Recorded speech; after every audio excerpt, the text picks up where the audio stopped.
ini bersepakat diperintahkan mengangkat kedua tangan, disyariatkan mengangkat kedua tangan, dianjurkan mengangkat kedua tangan tatkala takbiratul ihram. Ya.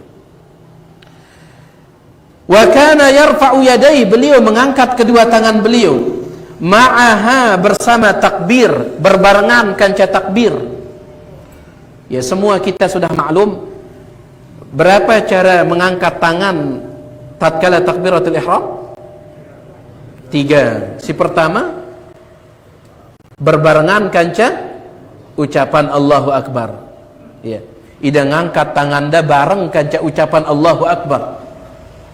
Sebagaimana disebutkan dalam hadis sahih riwayat Bukhari dari Abdullah bin Umar radhiyallahu anhuma, dia mengatakan, "Ra'aitun Nabiyya sallallahu alaihi wasallam iftatahat at-takbira fi shalah." Saya melihat Nabi sallallahu alaihi wasallam membuka salat dengan ucapan Allahu Akbar. Farafa'a yadayhi hina yukabbir. Beliau mengangkat kedua tangan ketika takbir, berarti berbarengan. Allahu Akbar, berbarengan. Ya, ucapan Allahu Akbar dah kanca angkat tangan dah berbarengan. Ini cara yang pertama. Boleh juga cara yang kedua, apa Pak Guru? Baik. Cara yang kedua, angkat tangan dulu, baru setelah itu ucapkan Allahu Akbar. Berarti mengangkat tangan sebelum takbir. Ini juga boleh, berdasarkan hadis sahih riwayat Imam Muslim juga dari Abdullah bin Umar. Apa kata Abdullah bin Umar? Kana Rasulullah sallallahu alaihi wasallam idza qama ila shalah rafa'a yadayhi hatta takuna hadwal mankibain. Nabi sallallahu alaihi wasallam apabila berdiri salat, beliau mengangkat kedua tangan sampai sejajar kanca toak, kanca pundak, sejajar. Thumma kabbar, baru setelah itu beliau takbir. Berarti ngangkat tangan dulu baru ucapkan Allahu Akbar. Cara yang ketiga, takbir dulu baru angkat tangan. Berdasarkan hadis sahih riwayat Bukhari Muslim dari sahabat yang mulia Malik ibnul Huwairits. Malik ibnul Huwairits, ya. Dia menyebutkan Nabi SAW kabbar, beliau bertakbir. Setelah itu wa rafa'a yadayhi hatta yuhadhiya bihima udhunayhi, baru mengangkat kedua tangan sejajar dengan telinga. Sila pelungguh pilih sudah ini.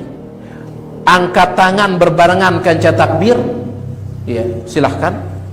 Atau angkat tangan dulu baru takbir, silahkan. Atau takbir dulu baru angkat tangan, silahkan. Ya.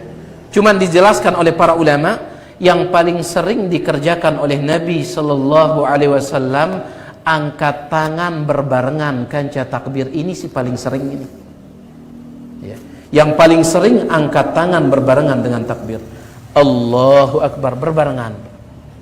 Baik. Mudah-mudahan jelas. Mamdudatal asabi'. Ya. Di mana jari-jari Nabi SAW diluruskan tatkala mengangkat tangan. Ndik nengenai man saja. Ya. Allahu Akbar, ndik lurus. Ya. Kemudian juga jari jemarinya ini tidak dibuka, begitu pula tidak terlalu dirapatkan. Ndik. Nah biasa wah. Angkun dasi biasa. Sebagaimana disebutkan oleh Abu Hurairah radhiyallahu anhu. Nabi SAW idza dakhala fi shalah, kalau sudah masuk salat, ya, rafa'a yadayhi maddan, beliau mengangkat tangan dan meluruskan jari-jari. Salah seorang perawi hadis ini yang bernama Abu Amir, apa kata dia? Lam yufarrij baina asabi'ih wa lam yadhummaha. Tidak membuka jarinya dan tidak terlalu merapatkannya. Biasa. Biasa. Baik. Subhanallah jemaah sekalian. Sering tiang sampaikan, tatkala kita membahas masalah fikih, bukan sekedar kita ingin tahu hukum tentang ini, hukum tentang itu, bukan. Cuman jamaah sekalian, tatkala membahas fikih, kita ingin mengetahui betapa detil, betapa terperinci para sahabat menyampaikan kepada kita. Sampai angkun jerigi Nabi SAW mereka laporkan. Lurus jerigi Nabi SAW. Oleh karena itu, kalau ada ibadah tidak pernah dikerjakan oleh para sahabat, berarti itu bukan ibadah itu. Karena tidak tinggalangna sahabat ini. Apa aja sih datang dari Nabi SAW, semuanya mereka sampaikan. Ya.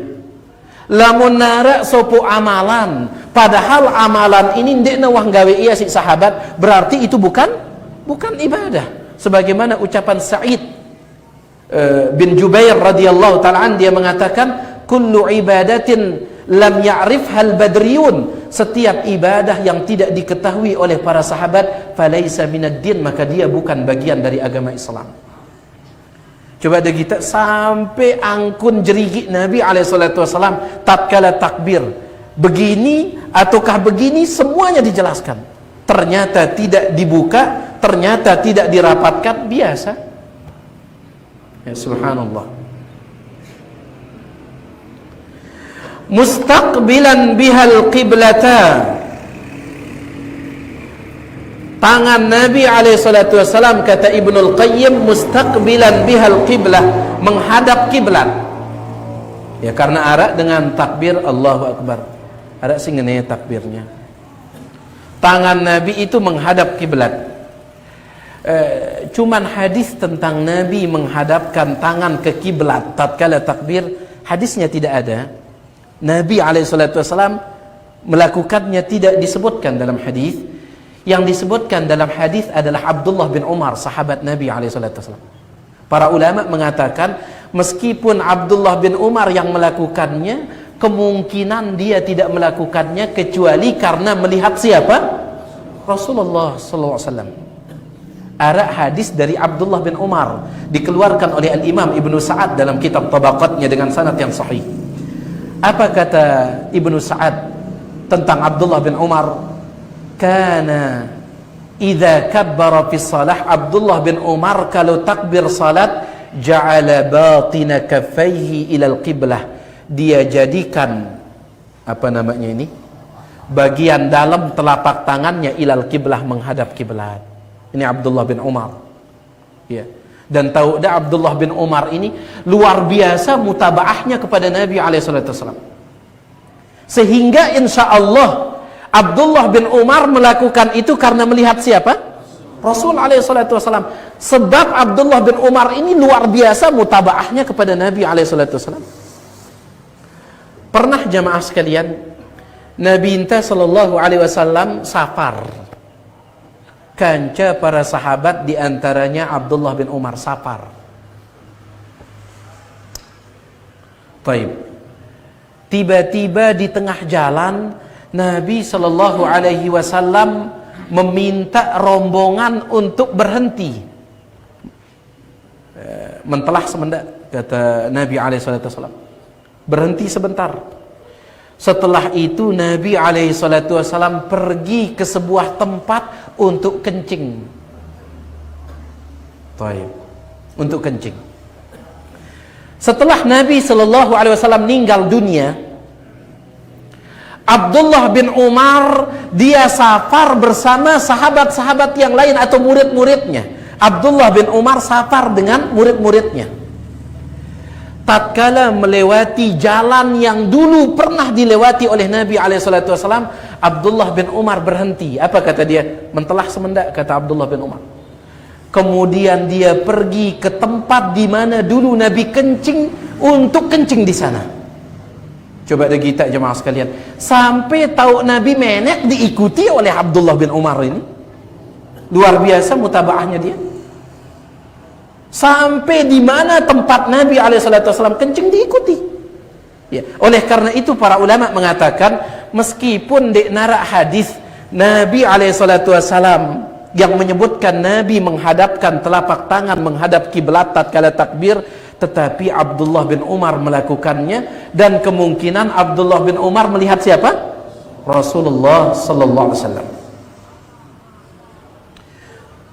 Taib mustaqbilan bihal qiblah, menghadap kiblat. Ila furu'i udhunai, sampai beliau mengangkat tangan sejajar dengan telinga. Wa ruwiya ila mankibai, atau sejajar dengan pundak. Sejajar dengan pundak diriwayatkan oleh Imam Bukhari. Ya, ada juga riwayat dari Imam Muslim dari Abdullah bin Umar. Sejajar dengan telinga diriwayatkan oleh Bukhari dan Muslim.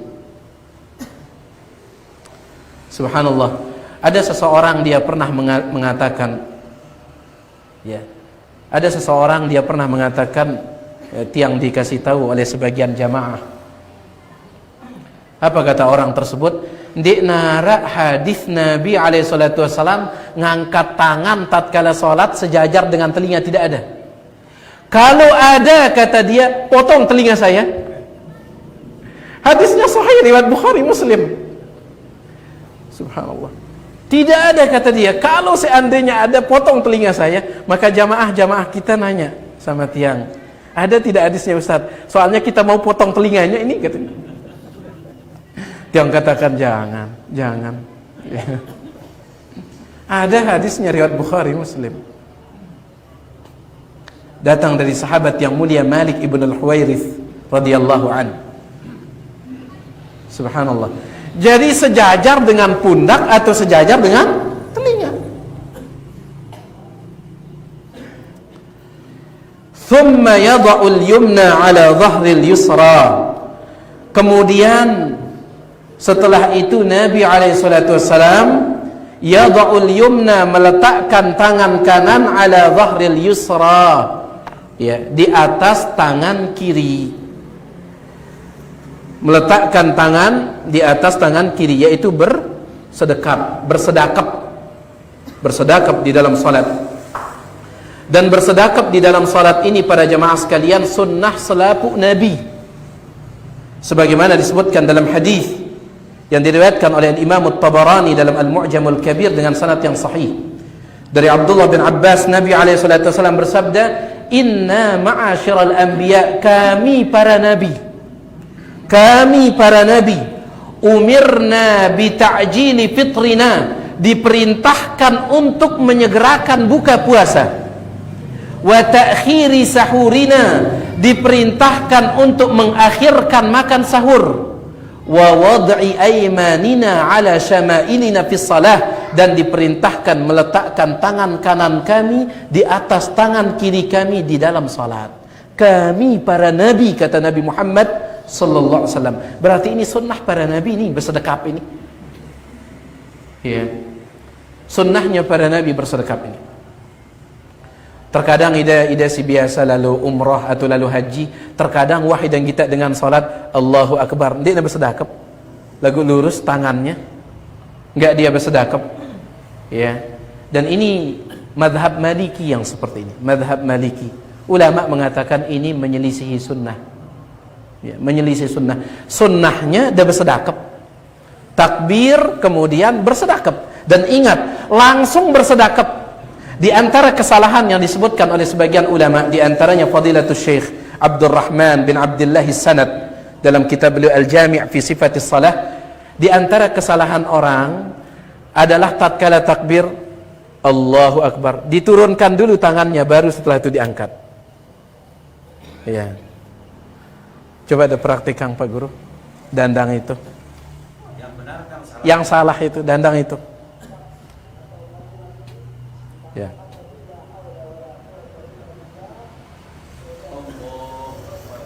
Nah, diturunkan dulu baru disedekap. Ini salah ini. Langsung bersedekap. Allahu Akbar, langsung letakkan. Ya, sebutkan oleh Syekh Abdurrahman bin Abdullah As-Sanad hafizahullahu ta'ala. Ya. Taib, bersedekap di dalam salat sunnah selaku Nabi. Semua para nabi, para rasul, mereka bersedekap di dalam salat berdasarkan hadis yang telah kita bacakan tadi. Ya. Cuman cara bersedekap di dalam salat sebagaimana yang telah kita maklum ada dua. Cara yang pertama disebut dengan al-wad'u, sekedar meletakkan. Cara yang kedua disebut dengan al-qabdu, menggenggam. meletakkan, disebutkan dalam hadis yang diriwayatkan oleh Imam Bukhari dari sahabat yang mulia Sahal bin Sa'ad As-Sa'idi radhiyallahu ta'ala anhu. Nabi alaihi salatu wasalam yada'u al-yad al-yumna, meletakkan tangan kanan di atas tangan kiri. Begitu pula datang dari sahabat yang mulia Wa'il bin Hujar. Mbe singarninna meletakkan sekedar ridanulu ya ngene. Ya. Bau datulu ya le punggung telapak tangan kanan kiri le ini. Boleh juga di pergelangan sebagaimana dalam hadis Wa'il bin Hujar. Boleh juga di zira, lengan bawah. Simbe ngarninna lengan bawah. Kata ulama di bawah siku. Di bawah siku ini lengan bawah. Berarti selama masih leite kanggo. Yang penting dek leite jamaah sekalian. Karena ini sudah lengan atas ini. Lengan atas. Ada lengan bawah, ada lengan atas. Mana lengan bawah? Di bawah siku ini lengan bawah. Di bawah siku. Dalam hadis disebutkan Nabi SAW meletakkan telapak tangan kanan ala dhahri kaffihil yusra, di atas punggung telapak tangan kiri. Warrusgi, di pergelangan tangan kiri. Wasa'id, apa itu sa'id? Lengan bawah. Lengan bawah kiri. Ndek ini, kalau ini lengan bawah atau atas ini? Lengan atas ini. Lengan atas ini. Nabi itu lengan bawah dalam hadis. Sa'id, lengan bawah. Nah ini dia cara yang pertama, meletakkan sekedar ridanolo ya. Lek punggung telapak tangan kiri atau lek pergelangan atau lek lengan bawah, di sini, di sini. Yang penting jangan di atas lengan, di atas siku, lengan atas. Adapun cara yang kedua, al-qabdu, menggenggam. Ya, menggenggam sebagaimana dalam hadis Wa'il bin Hujar yang diriwayatkan oleh Imam Abu Dawud dan An-Nasa'i dengan sanad yang sahih. Dia mengatakan bahwasanya Nabi SAW, ra'aituhu qa'iman fi shalah, aku melihat Nabi berdiri di dalam salat. Faqabada bi yaminihi ala shimalih, beliau menggenggam tangan kiri dengan tangan kanan. Genggam. Ya, ida bergenggam langsung. Ya. Jadi silahkan pelunggu pilih, mau sekedar meletakkan, mau sekedar menggenggam, silahkan. Ya. Ada sebagian pendapat dari ulama mazhab Hanafi, gabungan dua-duanya kata mereka. Meletakkan sekaligus menggenggam. Cuman cara menggabungkan ini dikatakan oleh Syalbani bid'ah kata beliau. Ya, sila dah pilih meletakkan atau sila dah pilih menggenggam. Ya, sebagian ulama mazhab Hanafi gabungannya dua cara ini. Bagaimana caranya? Dua yang diletakkan, yang sebagiannya menggenggam. Ya, dua diletakkan, sebagiannya menggenggam. Ini bid'ah kata Syalbani rahimahullah taala. Ya. Taib, wallahu a'lam. Di mana isanya ini, Mami? Belum. Jadi meletakkan tangan kanan di atas tangan kiri dan diletakkan fis sadar atau ala sadar, di dada. Diletakkan di dada, ini yang terbaik. Ya. Diletakkan di dada. Ingat, hadisnya mengatakan ala sadrihi. Apa arti ala? Di atas.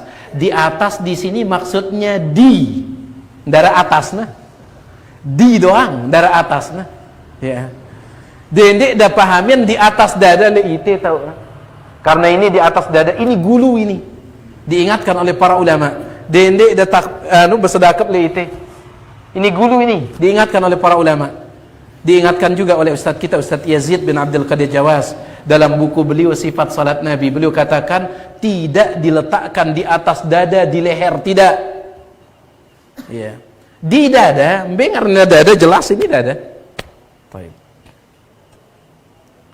Jadi tidak diletakkan di atas, begitu pula tidak diletakkan di bawah pusat, ya. Apalagi nyamping ini, darah. Enggak ada ini. Nabi SAW naha anil ikhtisar. Nabi melarang ikhtisar. Apa itu ikhtisar? Ada 3 tafsiran ulama tentang ikhtisar. Tafsiran yang pertama ngene. Lagu sang darah dengan salat ngene. Allahu Akbar langsung ngene. saudara. Itu tafsiran yang pertama. Tafsiran yang kedua, Allahu Akbar begini saja, satu tangannya. Saudara endah ini. Tafsiran yang ketiga ini yang sering kita lihat. Allahu Akbar. Di samping ini. Ini yang sering kita lihat. Ini dilarang oleh Nabi SAW. Ikhtisar. Ya. Jadi beragama ikut dalil, salat ikut dalil, jemaah sekalian. Letakkan di dada, tidak di samping. Wa kana yastaftihu taratan, setelah itu Nabi membaca doa istiftah, kata Ibnul Qayyim. Terkadang doa istiftah Nabi ini banyak doa istiftah beliau. Ya. Silahkan pelunggu baca gonta-ganti, silahkan. Dihafalkan semuanya. Kemudian salat zuhur ini yang pelunggu baca, salat asar lain, salat maghrib lain lagi, supaya selaput sunnah pelunggu kerjakan. Ya. Dan alhamdulillah Ustaz kita, Ustaz Mizan hafizahullah ta'ala, beliau punya satu buku yang sangat bagus, judulnya Variasi Sunnah. Itu variasi sunnah. Apa arti variasi sunnah? Bermacam-macam sunnah.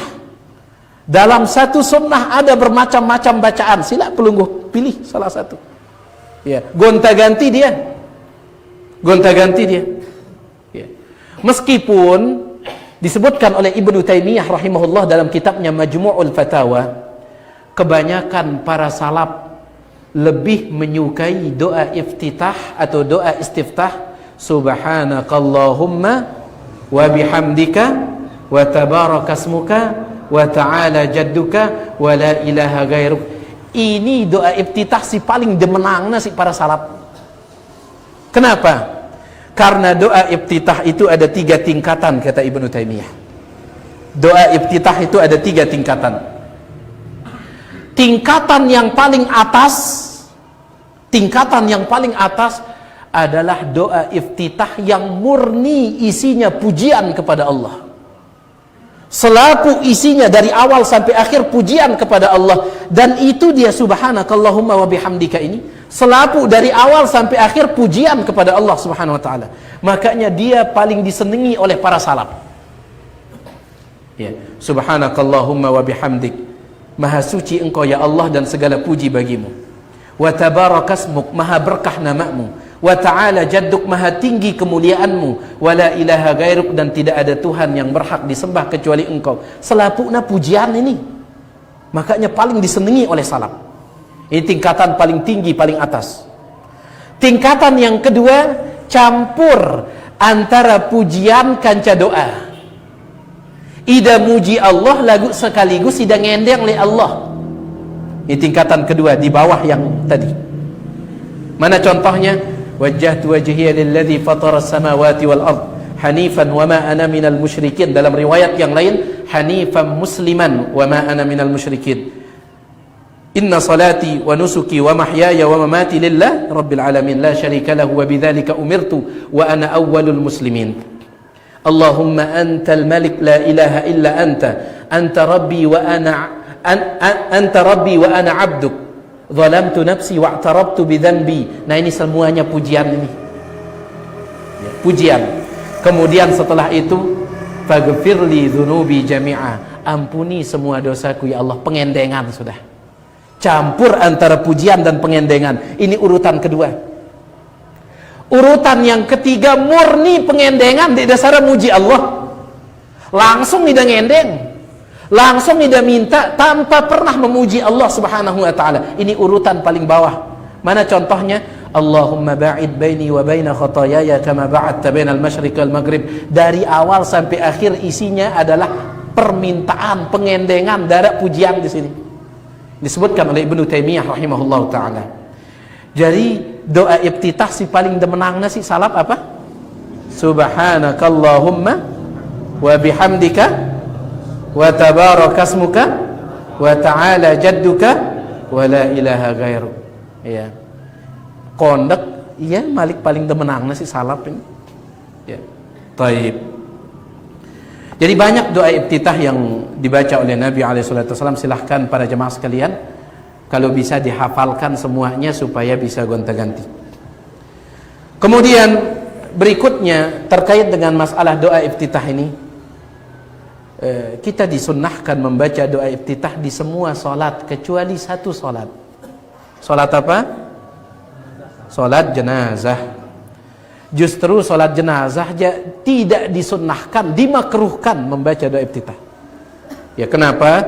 Karena hukum asal kita diperintahkan menyegerakan pengurusan jenazah. Baik. Kemudian berikutnya, ulama kita beda pendapat tentang tatkala salat tarawih, tatkala salat tahajud. Apakah setiap dah mulai salat tarawih dah baca doa iftitah?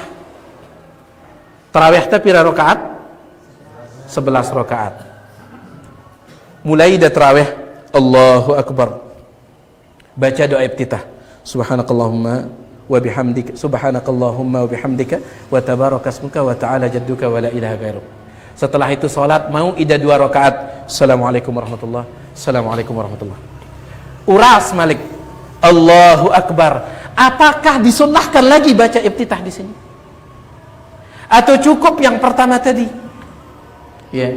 Sebagian ulama mengatakan cukup yang pertama tadi. Ini pendapatnya Syekh Abdul Muhsin Abbad Al-Badr, bapak Syekh Abdul Razak yang sering datang ke markas. Beliau mengatakan cukup yang pertama. Adapun rakaat-rakaat berikutnya tidak perlu. Tapi kebanyakan ulama mengatakan tetap disunnahkan. Cuman pilih iftitah yang kondak-kondak, yang pendek-pendek saja. Ya. Dan wallahu alam, tiang pribadi lebih condong kepada pendapat yang kedua, tetap disunnahkan. Ya, tetap disunnahkan membaca doa iftitah. Tambahkan sedikit pada jemaah sekalian. Wa kana yakunu ba'da dzalik, setelah membaca doa iftitah, Nabi alaihi salatu wasalam mengucapkan a'udzu billahi minasyaitonir rajim. Ya, isti'adzah. Thumma yaqra'ul Fatihah, kemudian beliau membaca surah Al-Fatihah. Wa kana yajharu bismillahirrahmanirrahim taratan, dan terkadang Nabi sallallahu alaihi wasallam beliau membaca bismillahirrahmanirrahim jahar. Apa artinya jahar? Beli suara. Kadang, kata Ibnul Qayyim, wa yukhfiha aktsara mimma yajharu biha, tetapi beliau lebih sering sir bismillahnya. Di sini beliau mengatakan kadang Nabi membesarkan suara bismillahirrahmanirrahim. Wallahu a'lam, tidak ada satu hadis sahih Nabi menjaharkan bismillahirrahmanirrahim. Tidak ada satu hadis sahih. Sebagaimana disebutkan oleh guru beliau Ibnu Taimiyah dalam Majmu' Fatawa. Penulis kitab ini Al-Imam Ibnul Qayyim, dia punya guru namanya Ibnu Taimiyah. Dalam kitab Majmu' Fatawa, apa kata Ibnu Taimiyah? Tatkala Imam Ad-Daruqutni, Imam Daruqutni ini ulama hadis. Tatkala Imam Daruqutni datang ke negeri Mesir, maka penduduk Mesir menyuruh beliau mengumpulkan semua hadis tentang jahar membaca bismillah. Diminta kepada Imam Daruqutni, tolong kumpulkan hadis yang menyebutkan Nabi menjaharkan membaca bismillah. Maka dia pun kumpulkan. Setelah selesai dia ditanya, ada tidak hadis sahih Nabi SAW menjaharkan bismillah? Apa kata Imam Daruqutni? Amma anin Nabi sallallahu alaihi wasallam fala. Adapun hadis Nabi menjaharkan bismillahirrahmanirrahim tidak ada yang sahih. Wa amma anis sahabati faminhu sahihun wa minhu dhaif. Tetapi riwayat dari sebagian sahabat ada yang menjaharkan dan ada yang tidak menjaharkan. Jadi yang nyambung ke Nabi tidak ada yang sahih. Jelas ini? Tidak ada yang sahih. Makanya Imam Ibnul Qayyim di sini mengatakan Nabi kadang-kadang menjaharkan bacaan bismillahirrahmanirrahim, tidak ada yang sahih, kata Imam Ibnu Taimiyah, tidak ada. Guru beliau sendiri yang membantah, tidak ada yang sahih. Ya. Justru yang sahih dalam riwayat Imam Muslim dari Anas bin Malik radhiyallahu an, apa kata Anas bin Malik? Waqti yang salat li mudin Nabi alaihi salatu wasalam, waqti yang salat li mudin Abu Bakar, waqti yang salat li mudin Umar, waqti yang salat li mudin Utsman, falam asma' ahadan minhum yaqra bismillahirrahmanirrahim. Tidak ada yang saya dengar membesarkan bacaan bismillahirrahmanirrahim. Ya. Jadi insya Allah pendapat yang terkuat, sunnahnya dijaharkan atau tidak? disirkan, ya, disirkan. Ada sebagian sahabat menjaharkan seperti Abu Hurairah dan riwayatnya sahih, akan tetapi Nabi SAW tidak pernah menjaharkan, tidak pernah menjaharkan. Wallahu ta'ala a'la wa alam. Ini dia apa yang bisa kita baca dari lanjutan kitab Mukhtasar Zadil Ma'ad karya Al-Imam Ibnul Qayyim rahimahullah tentang petunjuk Nabi di dalam salat. Masih ada sisana, insyaallah kita akan lanjutkan pada pertemuan yang akan datang. Wallahu alam. Lamun nara genda ketuanang tiang persilahkan selesai azan lamun nara.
Ada yang pelunggu ingin tanyakan jemaah sekalian?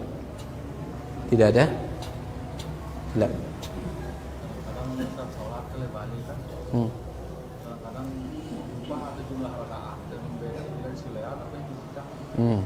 Baik.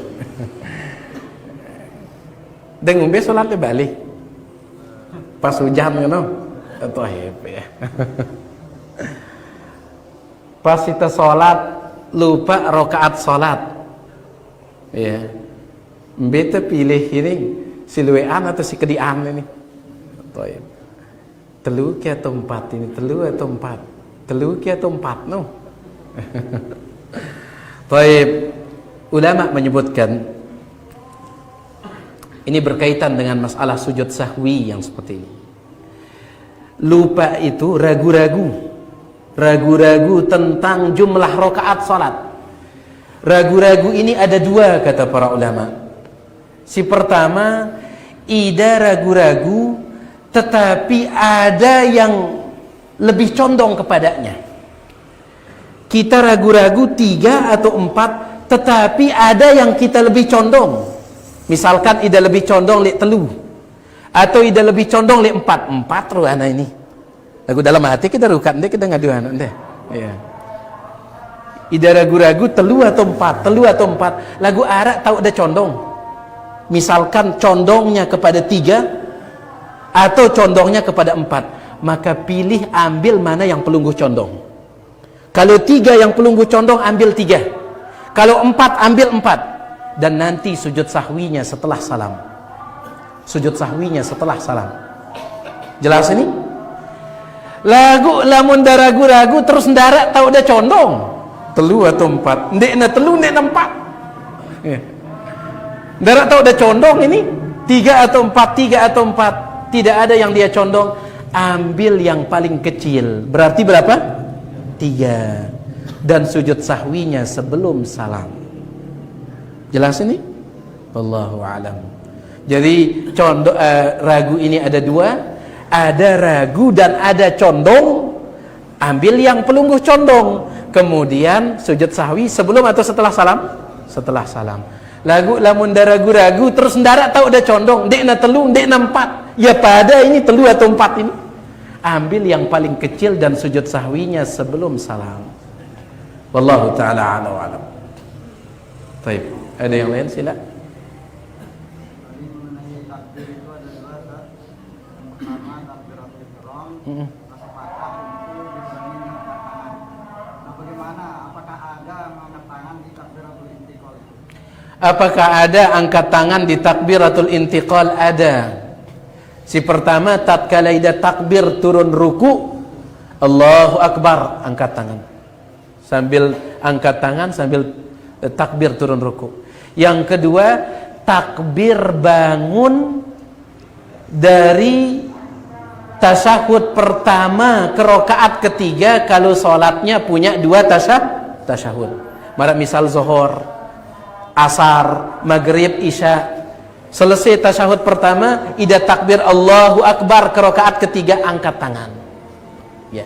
Adapun i'tidal itu bukan takbir tetapi tasmi' sami Allahu liman hamidah, bukan takbir. Tapi itu angkat tangan juga. Cuman dia bukan takbir. Jelas ini? Wallahu taala a'lam wa a'lam. Bagaimana kalau begini?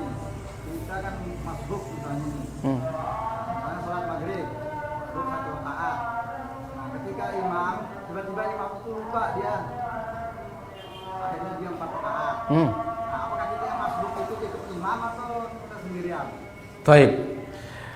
Pertama, kalau imam lupa berdiri ke rakaat keempat, maghrib pira rakaat? Telu. Iya. Lagu ini 4 jadinya. Maka ini wajib bagi makmum untuk mengingatkan. Subhanallah. Ingatkan dia. Ya. Ingatkan dia. Dendek dah minum moteng. Dendek dah minum moteng. Iya, betul. Ya. Kalau seandainya pelungguh imamnya lupa berdiri ke rakaat keempat, sholat maghrib padahal berdiri ke rakaat keempat, makmum semuanya tahu imam salah ini, lagu milu makmum uras, selaku makmum batal sholatnya, imam saja yang sah, udah ulang balik sholat. Ya, ini pernah kejadian di markas ini, Ustadz kita Ustadz Sufyan Bafinzan hafidhahullah, beliau lupa sholat asar 5 rakaat, bangun. Jadi makmum semuanya bangun, ikut imam, ikut selapu. Selesai sholat baru dikasih tahu Ustadz dia lebih sholat. Kalian tahu dia lebih tahu, ulangi sholat semua, ulangi sholat. Ustadz doang sih sah sholatnya ini. Kenapa? Karena ustadz yang lupa ini. Ya, Rabbana la tu'akhidna in nasina aw akhtana. Kalau orang lupa gak ada masalah. Ida sinau no bahaya ini. Ya. Makanya kalau imam berdiri langsung ingat subhanallah, subhanallah. Lamun dia namile mati misalkan imam ini nggak mau dia duduk, maka pelungguh duduk saja. Biarkan imam pelungguh duduk. Ya. Baik. Itu dia. Bagaimana dengan kita yang masbuk ini? Apakah kita ikut imam? Tidak. Ya, pelungguh sendirian pada saat itu. Pelungguh sendirian karena imam sedang melakukan kesalahan. Jelas ini? Wallahu taala a'lam. Silakan.